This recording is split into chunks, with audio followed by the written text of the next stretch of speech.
Hi, my name is Morgan and this is my presentation on Kingfisher PLC. This is the intro to the company. Kingfisher was founded in 1982, originally named Paternoster Stores Limited, with the initial intent of buying out the British Woolworths chain. They acquired B&Q from the takeover of Woolworths. Companies such as Superdrug and Comet shortly followed. The branding of Kingfisher that we see today was only implemented in 1989. In 1999, Kingfisher acquired Screwfix, which stands today as the UK's largest multi-channel retailer of trade tools, accessories and hardware products. Kingfisher operates in the home improvement retail industry, spanning across 8 countries with 1,370 stores. In 2001, with rising share price pressure, the company was forced to demerge several parts of the company, including Woolworths. This led to the company entirely refocusing its attention around DIY and the acquisition of businesses of this nature. As it stands, the company successfully cemented itself as a constituent of the FTSE 100 index. Now looking at the board of directors, first up we have Andrew Coslet, who is the chairman. He was appointed in June 2017. He spent the early stages of his career with Unilever in marketing and branding roles. More recently, he was the chief executive officer for Fitness First, where he was pivotal in the success of the brand. Next up we have Thierry Garnier, who is the CEO. He was appointed in September 2019. Spent 20 years in senior roles at the French multinational retailer Carrefour. He then became the CEO for Carrefour Asia before moving to Kingfisher. Next up we have Bernard Bott, who is the Chief Financial Officer. He was appointed in October 2019.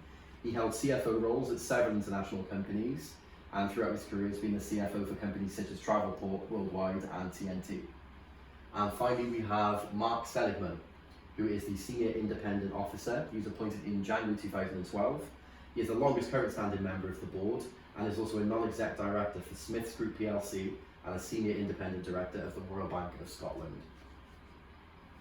Next up, we're just going to talk about corporate governance.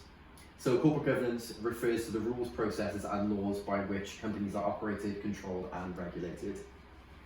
First, we'll talk about board leadership and company purpose. So in the annual report, Kingfisher outlines the importance of a robust corporate governance framework as it sees the recent appointments of a new CEO and CFO. The board is kept under review to ensure that it reflects the skills, experience and diversity required to remain effective. Next we have composition, succession and evaluation. So transparency between both the agent and the principal is important so that the shareholders can have a clearer view of what's happening in the business. This also allows there to be a higher focus on shareholder wealth, as left to their own devices, the principal or manager will tend to act in his or her best interests, leading to agency conflict. Andrew Coslet talks on how the business will continue to develop their approach towards engagement with stakeholders and employees to better inform their strategic decision making and long-term direction of the company. Next up we have division of responsibilities. So in accordance with the UK Governance Code, Kingfisher employs both exec and non-exec directors within the firm, some with external responsibilities other than for Kingfisher. Next we have audit, risk and internal control. So the board should present a fair, balanced and understandable assessment of the company's position and prospects. So in this sense, Kingfisher releases its report annually and details a high level of transparency even when targets haven't been met. And finally we have remuneration. Remuneration policies and practices should be designed to support strategy and promote long-term sustainable success.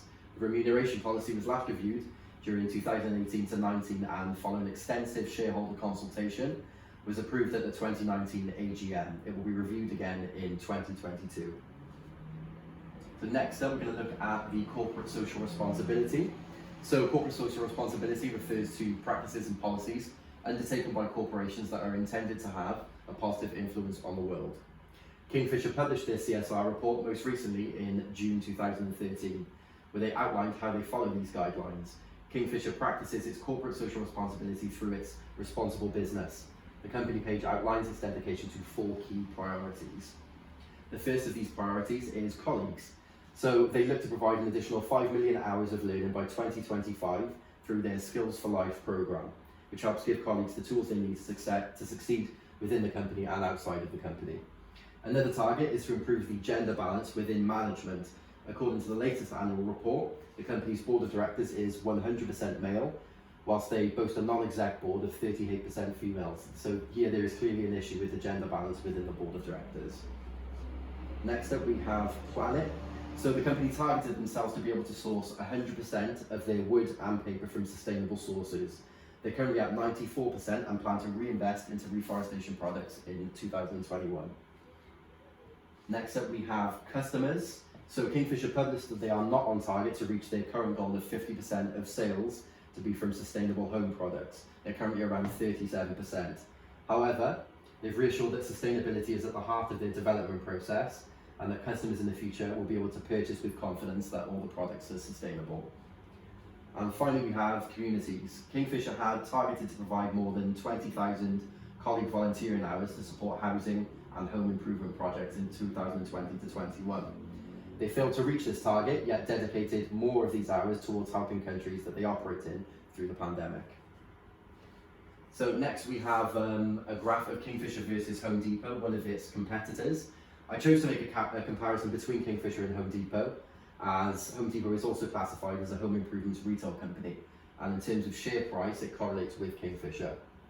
We can see from the graph that both firms have experienced peaks and troughs in similar areas, such as latter 2019 and the early months of 2020.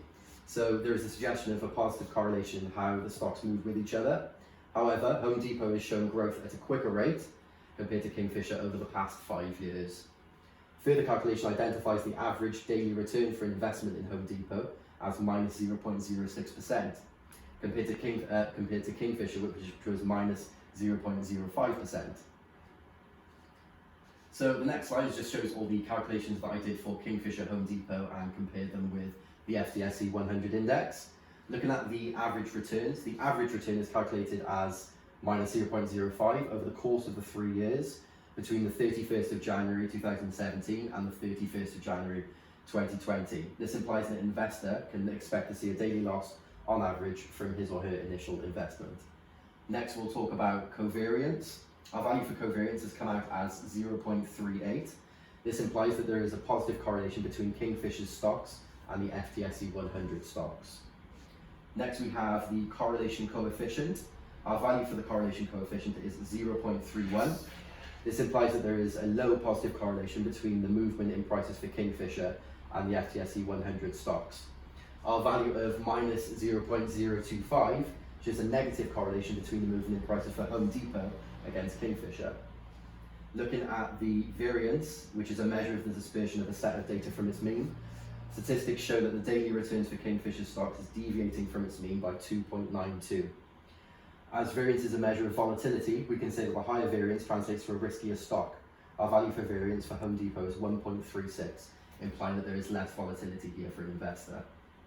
Then we look at our measure for beta, which measures a security's volatility relative to that of a broader market. The measure for the beta of returns is 0.76.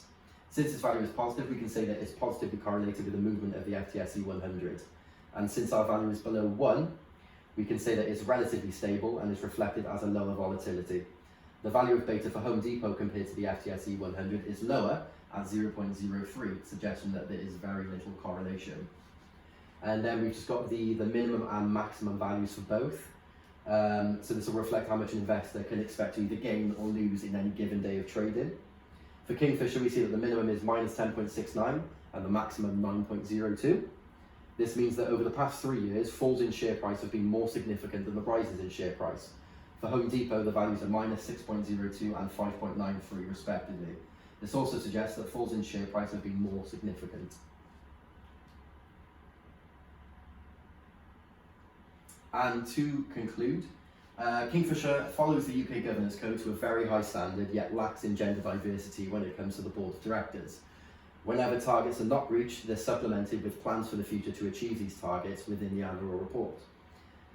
The board also outlines their commitment to helping people throughout the pandemic, as I said before, 19,600 volunteering hours, along with substantial donations to countries where they operate in with things such as PPE and construction equipment for hospitals. The firm publishes its annual reports with shareholders at the heart of what they are trying to achieve. The report is very transparent, ensuring that there is no agency conflict between the managers and shareholders. Against its competitors, namely Home Depot, Kingfisher has shown a slower rate of growth, although throughout the pandemic, share prices have continued to rise with people turning to home improvement in their free time.